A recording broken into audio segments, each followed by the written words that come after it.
রোজকার মতো সকালবেলা উঠে এই যে নিজে ফ্রেশ হয়ে সোনাইকে দোলাই দিয়েছি, দোলাইতে ঘুম পাড়াচ্ছি সোনাইকে। আর এদিকে হচ্ছে একটুখানি লেবু জল করে নিয়েছি আজকে, জানো তো শরীরটা কালকেরে ভীষণ খারাপ, যেহেতু এখন প্রতিদিন এটা খাওয়া হয় না। আজকে এতটাই শরীরটা কাল থেকে খারাপ, তাই আজকে একটু লেবু জল খেয়ে নিলাম। আর এদিকে দেখো নিজের হাতের গাছে দেখো কি সুন্দর ভিটুলি ধরেছে। দেখো নিজের হাতে যদি কোনো চাষ করা যায় না, তার আনন্দটাই কিন্তু আলাদা। এই পুঁইশাক কিনে আনা হয়েছিল, তার গোড়াটাকে নিয়ে আমি বসিয়ে দিয়েছিলাম, সেটাতেই দেখো কি সুন্দর পুঁইশাক হয়েছে, আর তাতে হচ্ছে ভিটুলি ধরেছে। ওদিকে একটুখানি ঘুরে এলাম, এসে এই যে সোনাইয়ের জলের ফিটারটা, এটা তো ফুটাতেই হবে, কেননা এইটা না ফুটালে তো হবে না। সারা রাত ও যেহেতু দুধ খেয়েছে, আর এটা রোজ আমি 2-3 বার করেই ফুটিয়ে নিই, জানো তো। তারপর দেখছি ফ্রিজের দিকে, দেখলাম যে ফ্রিজের এই যে টাওয়াল, এটা এতটাই নোংরা হয়েছে, ফ্রিজটা এতই নোংরা পড়েছে, মানে মানে কেমন লাগছে দেখতে, জানো তো। তা কী করবো বলো তো, একা মানুষ, যেদিকে যাবো সেদিকে নইলে অমনিই পড়ে থাকে, জানো তো। তাই ভাবলাম যে না, আজকের এই ফ্রিজটার একটা গতি করতেই হবে। তাই এই যে আমি ফ্রিজটাকে পরিষ্কার করে নিচ্ছি এই টাওয়ালটা দিয়ে, যেহেতু এটা কাঁচা হবে, তো ওই জন্য এটাকে দিয়েই আমি কিন্তু পরিষ্কার করে নিচ্ছি।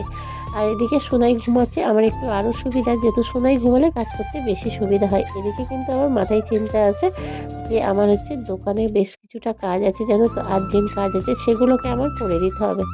আর এদিকে হচ্ছে সকালের টিফিনটাও বানাতে হবে। তো যাই হোক, সকালে টিফিন করে সমস্ত কাজ করে এদিকে হচ্ছে সোনাই সেই তালে উঠে গিয়েছে।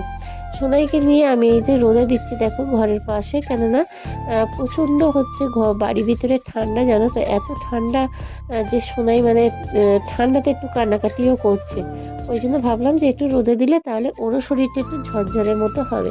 তাই এই যে নিয়ে ওকে রোদে দিয়েছি, কিন্তু রোদে নিয়ে তো আমি বসতে পারবো না, রোদে তো হচ্ছে ওর দাদা নিয়ে এই যে খেলা করছে এখানে দেখো। আর আমি এদিকে চলে এসেছি দোকানে।